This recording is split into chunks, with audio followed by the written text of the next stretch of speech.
Guys আজকে হচ্ছে পর্তুগালের খেলা, তাই আমি রোনালদোর খেলা দেখার জন্য গেছিলাম। আর খেলার মাঝেই জানতে পারলাম যে রোনালদো ইনজুরি হয়ে গেছে। এটা তো খুবই দুঃখের বিষয়। তার সাথে সাথে আমিও ইনজুরি হয়ে গেলাম। তাহলে চলো দেখি আমি কিভাবে ইনজুরি হলাম।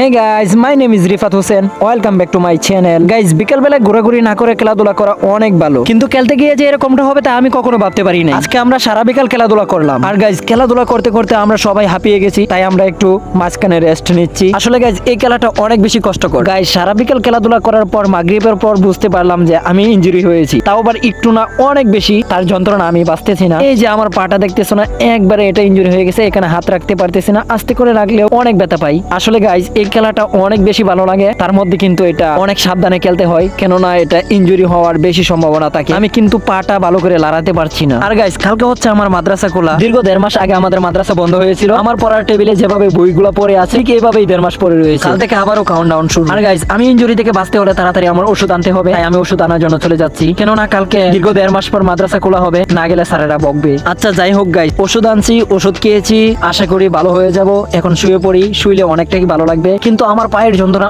অনেক বেশি। কিন্তু তার থেকে বেশি চিন্তা হচ্ছে কালকে আমার আলিয়াকুলা, ওইখানে যেতে হবে। ঠিক আছে গাইস, তাহলে ঘুমাই। হে গাইস, আজকে কি তোমরা খবর শুনছো? আজকে তো রোনালদোর খেলা, আর রোনালদোর খেলা না দেখলে তো মনটা ভরবেই না। আর রোনালদোর খেলা দেখার জন্য আমি খুব সকালবেলায় উঠে গেলাম, কারণ আমি তো রোনালদো ফ্যান। যেহেতু আমি ইনজুরি, তা সমস্যা নেই, বসে বসেই তো দেখবো, এটা ব্যাপার না। মাদ্রাসা যাওয়ার ব্যাপারটা পরে দেখে নেবো। গাইস ফাইনালি তো খেলা শুরু হয়ে গেছে, দেখো কাউন্টডাউন শুরু। এই যে দেখো কত শত দর্শক, সব দেখা যায় মেক্সিকোর। এই যে হলো রোনালদোর ম্যান গুলা। কিরে ভাই, সবাইকে দেখতে পাচ্ছি কিন্তু রোনালদোকে দেখতে পাচ্ছি না কেন? মনে হয় রোনালদো নাই। আরে ভাই যতই প্ল্যান করো না কেন, রোনালদোকে ছাড়া গোল দিতে পারবে না। আরে ভাই ওইদিকে দেখা যায় মেক্সিকো প্ল্যান করে। যাই হোক, রোনালদো থাকলে আরো মজা হবে। রোনালদো না থাকাকালীন উনি হচ্ছে দলের ক্যাপ্টেন। যাই হোক, দেখতে দেখতে দেখা যায় খেলাধুলা অনেক গরম হয়ে গেল। রোনালদো থাকলে আরো একটু গরম হতো, কারণ আমরা তো রোনালদোর ফ্রেন্ড। কিন্তু গাইস শুধু খেলা দেখলে হবে না, নিজের জন্য কিছু করতে হবে। হাফ টাইমের আগ পর্যন্ত কোনো গোল হয়নি, দেখি হাফ টাইমের পর কি হয়। সো তাই আমি আমার শরীরের জন্য একটু প্রোটিন খেয়ে নিচ্ছি। সো আমি কি খাচ্ছি তোমরা বলো তো দেখি। আর গাইস আমি খেতে খেতে দেখি পর্তুগাল পেয়ে গেছে একটি ফ্রি কিক শট, দেখা যাক গোল দিতে পারে কিনা। কিন্তু গাইস আমি এটা কি খাচ্ছি? এটা তো